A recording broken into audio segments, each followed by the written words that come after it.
Original தளபதி, ஒரே தளபதி, கருணாநிதியாகிய என்னை கருணாசாக மாற்றியது வந்துச்சு. அந்த ஏரியாவில் மட்டும் வந்துச்சு விசில், அவ்வளவுதான். அன்னை பெற்றால் அன்பால் என்னை, சென்னை தானடா இரண்டாம் அன்னை. இப்படி ஒரு மனசு உள்ள மக்களை நான் சும்மா ஏதோ இதுக்கு பேசுறேன்னு நினைக்காதீங்க. கருணாநிதியாகிய என்னை கருணாசாக மாற்றியது சென்னை. நம்ம வரும்போது பிரசனாட்டா தான் சொன்னேன், அந்த கீதம் ரெஸ்டாரண்ட் அது நம்ம பாஜக ரெஸ்டாரண்ட்னு வச்சுக்க. கீதம்னா கீதம் இல்லை, அந்த பில்டிங் சொல்றேன். ஆமா, அதுக்கு பக்கத்துல ஒரு ஏதோ ஒரு ஹோட்டல் இருந்துச்சு. அங்கேதான் நம்ம ரூம் பாயா அப்போ வேலை செஞ்சிருந்தோம். ஆர்ட்ஸ் காலேஜில் படித்தோம். ஸோ வாழ்க்கையில் அன்னைக்கு வரும்பொழுது எதுவுமே தெரியாமல் வந்தோம். அதுக்கப்புறம் இங்கே தான் படித்தோம். அப்புறம் பிரசிடென்சி காலேஜில் படித்தோம். ஏதோ சைடில் மிமிக்ரி பண்ணோம், பாட்டு பாடினோம், இந்த மாதிரி கானா பாட்டு கச்சேரி பண்ணோம், கிராமிய பாட்டு கச்சேரி பண்ணோம், அப்புறம் நன்னானேன்னோம், அப்புறம் சரிகமானோம், அப்புறம் மேஸ்ட்ரோ ஆர்கெஸ்ட்ரான்னு டெவலப் பண்ணோம். இவ்வளவு நடந்துருக்கு. தமிழ் பாப் சிங்கர் ஆனோம். இப்போ இன்னைக்கெல்லாம் வந்து கானா பாட்டு இந்த பாடகி தங்கச்சி பாடுறாங்க, இதுல எல்லாம் வருது. அன்னைக்கெல்லாம் நம்ம பாடினா அங்கேயும் வந்துச்சு, அந்த ஏரியாவில் மட்டும் வந்துச்சு விசில், அவ்வளவுதான். வேற வெளியிலலாம் ஒன்றும் வராது.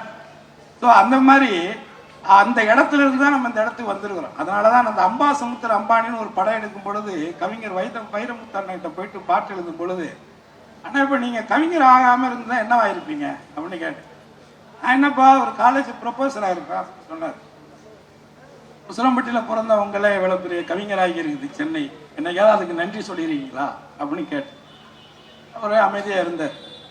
எனக்கு நன்றி சொல்லணும்ப்பா இந்த சென்னைக்கு, எனக்கு 2 லைன் எனக்கா மாத்தி எழுதி கொடுங்கன்னு கேட்டேன். அதுலதான் அந்த அம்பா சமுத்திர அம்பானியில 2 லைன் எழுதினார். அன்னை பெற்றால் அன்பால் என்னை, சென்னை தானடா இரண்டாம் அன்னை அப்படின்னு. அதனால இந்த பாரம்பரியம் மிக்க இந்த சென்னையில இப்படிப்பட்ட ஒரு நிகழ்ச்சியில தொடர்ச்சியாக நிறைய கலைஞர்களுக்கு வாய்ப்புகளை தொடர்ச்சியாக வழங்கக்கூடிய எங்க அண்ணன் சேகர் பாபு அவர்களுக்கு மீண்டும் ஒரு முறை இந்த நேரத்தில் நான் நன்றியை தெரிவிச்சுக்கிறேன்.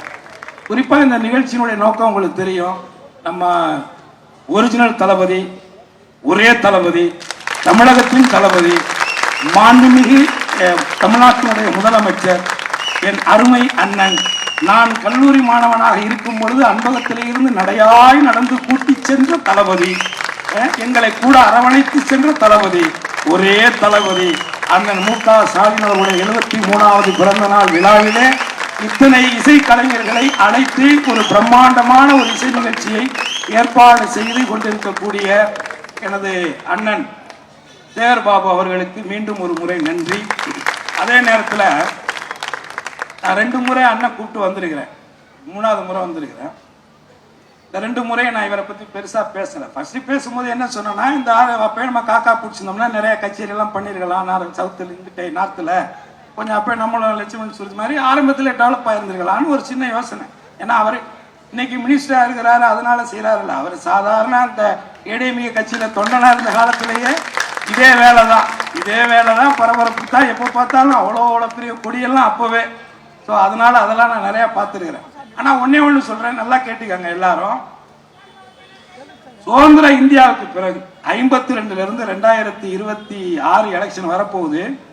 இதுவரைக்கும் இந்த தமிழக அமைச்சரவையில ஒரு காலத்துல விட்டுருவான், அந்த 67க்கு பிறகாக வச்சுக்கலாம், அதுக்கு முன்னாடி உள்ளதை விட்டுருவோம். அதாவது மொழிவாரியாக இந்தியா பிரிக்கப்பட்டதற்கு பிறகாக ஒட்டுமொத்த தமிழகத்துல எத்தனையோ அரசாங்கங்கள் இருந்திருந்தாலும், எத்தனையோ அறநிலைத்துறை அமைச்சர்கள் இருந்திருந்தாலும், ஒட்டுமொத்த அறநிலைத்துறையினுடைய சொத்துக்களை தமிழகம் முழுவதும் எந்த விதமான சமரசமும் இல்லாமல் அரசு உடைமையாக்கிய ஒரே அற்புதமான மனிதர் சேகர் பாபு தான். இதுல எத்தனையோ எதிரிகள், எத்தனையோ வெறுப்புகள், எத்தனையோ கொலை மிரட்டல்கள். ஏன்னா ஆட்டையை போட்டு சாப்பிட்டு இருக்கிற சும்மா விடுவானா? மொத்தமா உட்காந்து ஆட்டையை போட்டு 50 ஒரு இடத்த இன்னைக்கு சென்னையில நார்மலா ஒரு குடும்பம் வாடகைக்கு இருக்கிறோம்னா 10,000 ரூபாய் கேவலம். நான் ரொம்ப ரொம்ப கம்மியா சொல்றேன். ஒரு 20,000 ரூபாய் இல்லவா நீ ஓரளவு மரியாதைன்னு ஒரு வீட்டுல வாழ முடியாது. ஆனா ஒரு 400 கோடி ரூபாய் சொத்தை வெறும் 1000 ரூபாய் கட்டிக்கிட்டு ஆட்டையை போட்டு வாழ்ந்துட்டு இருக்கிறாங்க. இதை கேட்டா உடனே நீங்க எங்க ஆன்மீகத்துக்கு எதிரானவர், எங்க இதுக்கு எதுக்கிட்ட கோயில் சாமிங்கிற பவருங்கிற, அப்புறம் அது சொத்தைய ஆட்டைய போடுற நீ நல்லவன், ஆட்டை போட்ட சொத்தைய நாங்க திருப்பி அவர் மண்டிக்கு எடுத்து கொடுத்தா நாங்க கெட்டவன. இது நீ யோசிச்சு பாருங்களேன். அப்போ கேப்பையில நெய் வெடியுதுன்னா கேட்கிறவன் கேனையனா இருக்கணும், நாம கேனையன்னு அவங்க நினைக்கிறாங்க. புரியுதுங்களா? எல்லாம் இப்ப நானும் பொட்டு வச்சிருக்கிறேன், சாமி கும்பிட்டு தான் வர்றேன். வீட்டை விட்டு கிளம்பும் பொழுது எப்போதுமே சாமியை கும்பிடுவேன். அதுக்காக சாமியே கதியெல்லாம் இருக்க மாட்டேன். சாமியா நமக்காக வந்து வேலை செய்யும், நம்ம வீட்டுக்கு சாமியா வந்து வேலை செய்யும். நாம வேலை செய்யணும், நாம உழைக்கணும், நாம சம்பாதிக்கணும். நம்ம பொண்டாட்டி பிள்ளைகளுக்கு நாம தான் நைட்டில இருந்து தங்கத்துல இருந்து எல்லாமே வாங்கி கொடுக்கணும். அதை விட்டுட்டு எல்லாமே அவர் கொடுப்பாரு அவர் கொடுப்பாரு அவர் கொடுப்பாரு. அவர் எப்படி கொடுப்பார்? எவ்வளவு பேருக்கு கொடுப்பார்? அவளுக்கு கொடுப்பார். அது நடக்கும். அவளுக்கும் கொடுப்பார், அவளை வச்சே பிழைப்பார். அது அவங்க பிரச்சனை, நமக்கு அது பிரச்சனை. ஆனா நம்ம என்ன சொல்றோம்? சாமி சொட்ட ஆட்டையப்படாதப்பா அப்படின்னு சொல்றோம். அதை திருப்பி கொடுங்கப்பா அப்படின்னு சொல்லி வாங்கி, இன்னைக்கு எனக்கு அது கவுண்டு தெரியல, அது எனக்கு மட்டும் தெரியணும். உங்க துறை சார்ந்த பிஏ வாங்க. கோயில் கும்பாபிஷேகம் அதெல்லாம் நிறைய நிறைய பேசலாம். நான் இது எதுக்கு சொல்றேன்னா, அதாவது சிவன் சொத்து கொலநாசம்னு சொல்லுவாங்கல்ல. ஆனா பாதி பேர் இப்ப சிவன் சொத்துலாம் வாழ்ந்துட்டு இருக்கான், அது ஒரு பக்கம் வச்சுக்குவோம். ஆனால் நீங்க ரெக்கார்டா எனக்கு தெரியல, நான் சொல்றேன், நாளைக்கே நாளன்னைக்கே நான் ஒரு இது கூட போடுறேன் அதை சோசியல் மீடியாவில். இந்த இத்தனை ஆண்டு காலங்களில் கடவுள் சத்தியமா சேகர் பாபு மாதிரி அறநிலைத்துறைக்கு செஞ்ச ஒரு அமைச்சர் கிடையாது.